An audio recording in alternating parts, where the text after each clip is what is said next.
Welcome to the world of roller derby.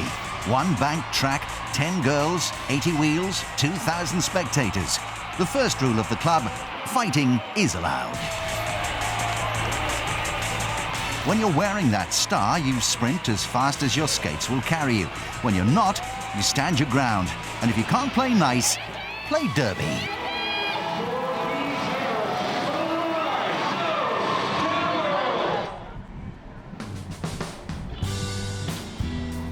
Austin, Texas, the capital of the Lonestar State.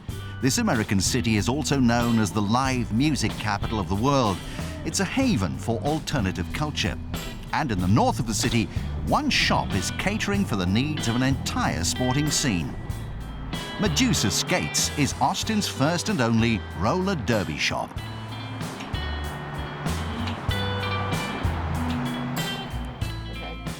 It's run by a lady who goes by the name of Glitterotica. Skating for me on the track is about the one time I can forget all my worries and all my troubles outside of derby. When I'm on there, I'm fully focused on what I'm doing, and it's very therapeutic for me.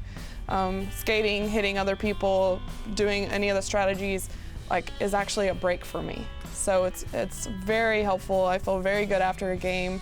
It's like, therapy. The Lonestar Rollergirls is an Austin-based roller derby league.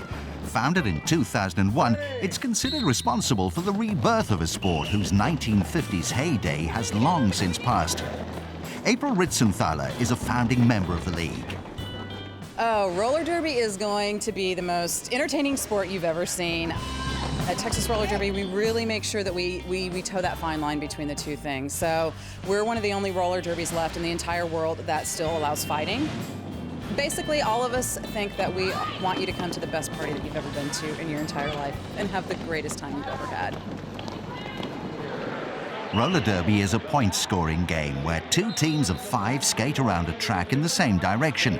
Each side has a player known as a pivot, designated by a stripe on her helmet, whose job is to set the pace of the main pack. The scoring player on a team is the jammer, and they wear a star. A point is gained for every opponent the jammer laps. It's a full contact sport, and jams can get heated. Crucial to a player's roller derby presence is their chosen skate name and image. 33-year-old Glitterotica skates for the Hellcats. I think because when we're on the track, a lot of us are playing like kind of an alter ego, and it gets you in that mode. I always wear something scary looking. I try to go with something scary looking because I look like a baby. I look like a wuss, and I'm not. So I'll usually wear something like dramatic, black makeup on my eyes, blood on the face, something like that. Established in 2012, Medusa Skates takes orders for roller derby gear from across the globe. It stocks everything you need to get your roller derby career started. Proprietor Glitterotica has witnessed an ever-growing demand for her goods. It's growing incredibly fast. I believe it's the fastest growing women's sport right now.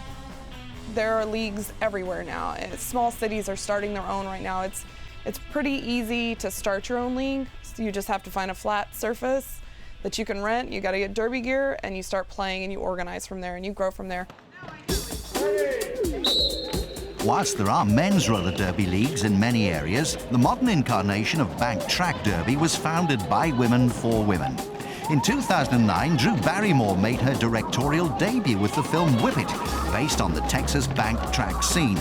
Its popularity resulted in a voracious appetite for the sport.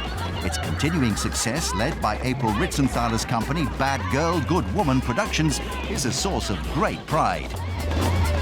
The differences between 2001 and 2013 are night and day. We were the first and the only all-female roller derby in the history of roller derby. It's only not even a 100-year-old sport at this point.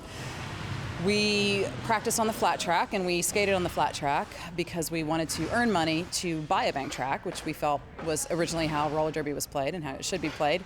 And we skated in skating rinks, and then as soon as we got our bank track, we were skating in old warehouses. We had people coming in. It was very underground, very fight clubby. With 6 full teams regularly contesting public bouts in Austin, being part of a roller derby league such as the Texas Roller Derby or TXRD involves much more than simply playing the sport. There are administrative and financial roles, production engineers, trainers and marketing staff. Getting your skates on is the final piece of the puzzle. I do think it's really helpful to bring women together. It's not only just like for friendship reasons, but it teaches a lot of people leadership skills, organizational skills. You not only skate, it's like skating is less than half of what you do when you play roller derby. You will have a position within the league if it's running the business, because it is a business, and you all own it together, so you all have to pull your weight. I just can't even like tell you how many people, like looking at everyone that's been on my team for years or in the league for years, like how I remember them when they started and how they are now. It's completely different. And I mean, a lot of people have gotten out of abusive relationships. They've gotten off of drugs or alcohol or something like that because they have this support network now that helps them through their problems. Austin has long been a home for America's alternative culture. The iconic South by Southwest Festival is held here annually, while many of the city's walls are canvases for a burgeoning street art scene. It's little surprise then that Austin is also roller derby's spiritual home.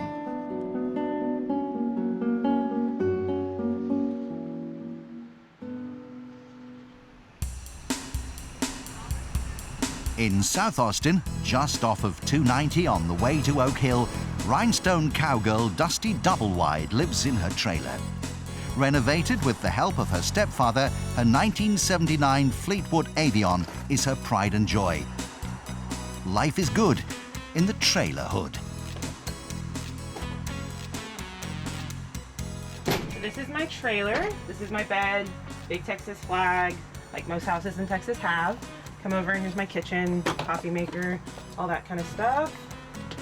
And then we come back to my closet area. I've got laundry, clean clothes, shoes. And then back here is the bathroom. Makeup, hair stuff, full shower, big Texas flag shower curtain, and then of course a derby poster. And that's about it. Dusty is one of the figureheads of the TXRD scene. I definitely have my thing. Like, everybody makes fun of me because I don't really wear a lot of clothing when I skate. It's literally underwear, half top, like not much more than this, and a bra, and then fishnets. And some people will say, well, you know, you're exposing yourself or you're bringing women down in equality front. Well, that's crap. I mean, I'm not a skinny mini. I'm not this little girl that you'll see on the cover of like Maxim. I'm big, I have a butt, I have love handles, my arms jiggle, like, and I love myself. And being big like I am makes me a better skater. I get in the way, I hit harder. So when it comes to the image that I show, I think I'm showing that I'm big and strong and sexy, and if you have a problem with it, then I invite you to come say something to me about it, because it's not going to end up well for you. There are 2 basic forms of roller derby, flat track and banked track. The Women's Flat Track Association focuses on promoting the sporting criteria of derby, with skate names and costumes less common. It's one of 8 sports shortlisted for inclusion in the 2020 Olympic Games. But here in the Deep South, it's the banked track and its fighting culture that holds the greatest draw. The fanatical crowds regularly sell out TXRD bouts.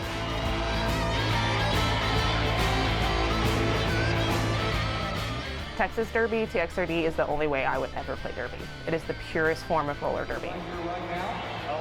I would say probably 75% of the time the fights that happen are fights.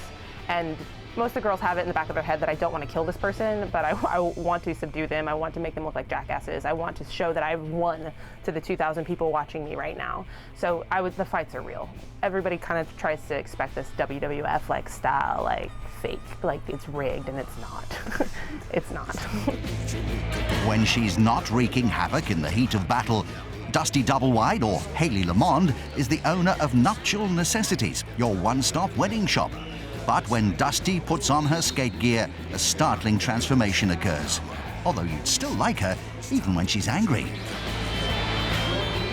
Some do it purely for the athletic purposes. Some people purely do it to make friends with other girls, because I'd never had a lot of female friends before.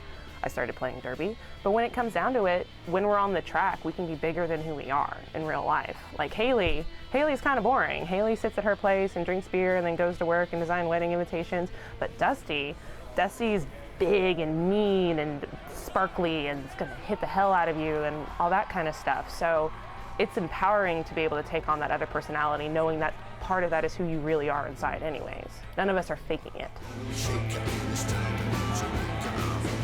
I love it. I mean, there can't be anything better than being on the track in your hot pants and your sequin top and, 1,000, 2,000 people chanting your skate name. It's amazing and empowering, and I love it.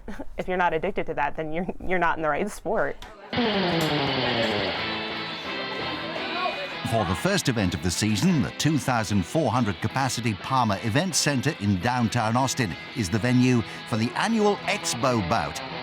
Reigning TXRD champions, the Rhinestone Cowgirls, face off against the All-Scar Army, a dream team made up of the league's 5 other sides. The All-Scar aim is to put the champions firmly in their place. MCs Mike Whiteley and Wesley Page can't wait for the action to begin.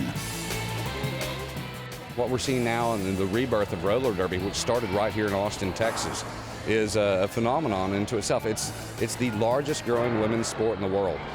Well, I got to tell you, the most exciting aspect of the sport is probably just the raw speed. We get out on the bank track, and the reason it's banked is it's designed so the skaters can go just as fast as humanly possible on 8 wheels.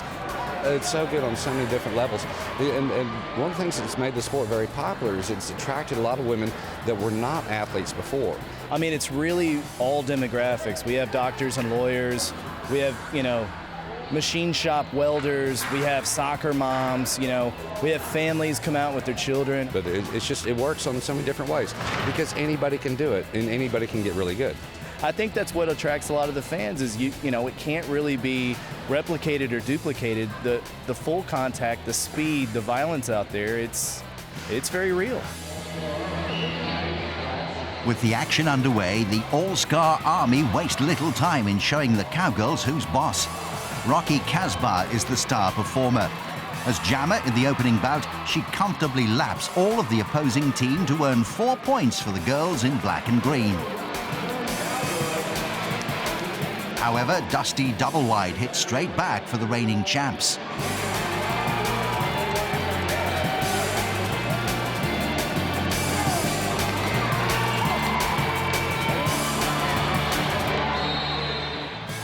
As the tempers flare, the judges have their work cut out keeping a record of the number of penalties that are incurred. However, the punishment system isn't entirely impartial.